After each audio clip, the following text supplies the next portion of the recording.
The United States of America, a nation that built its cultural and historical identity entirely around a single word: freedom. This framework of liberty is written directly into the architecture of the country, firmly codified within its earliest founding documents.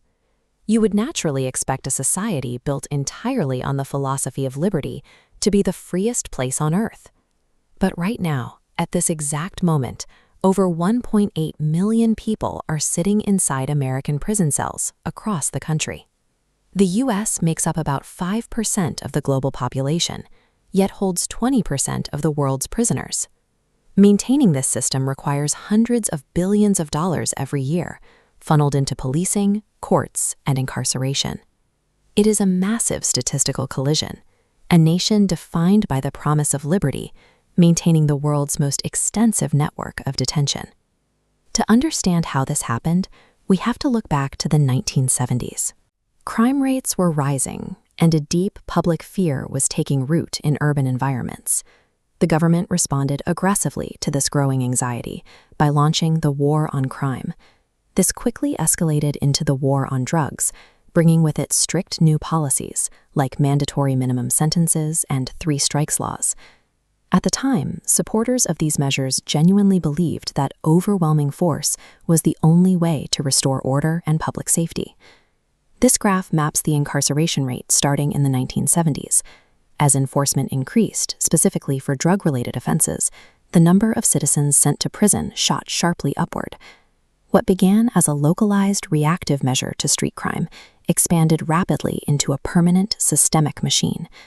Today, that machine is further complicated by modern economics, specifically the introduction of private prison companies operating under government contracts.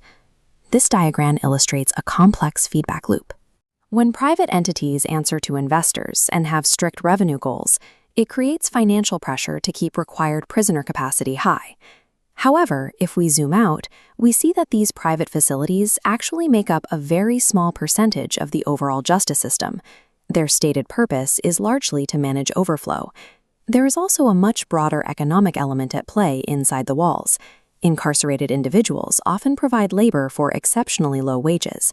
Supporters argue that this work provides vital structure and valuable skills for reentry, while critics point out that the minimal pay is deeply unfair compensation.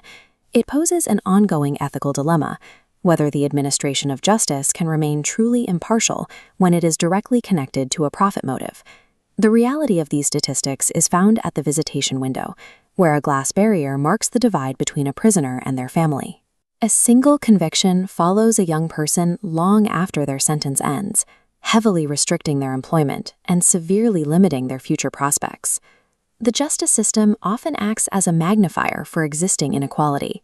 It disproportionately captures individuals from communities that already lack educational access and stable environments.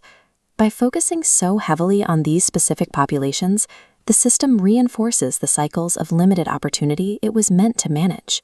The conversation, however, is shifting. Several states are actively testing new policies and reducing sentences for nonviolent offenses. But the sheer scale of the system means that undoing decades of deeply rooted policy will take significant time and effort. So the next time you hear the words "land of the free," remember the immense complexity and the stark contradictions hiding just beneath that phrase. True freedom is never a static, guaranteed identity. It is a fragile ideal that requires constant scrutiny of the very systems we build.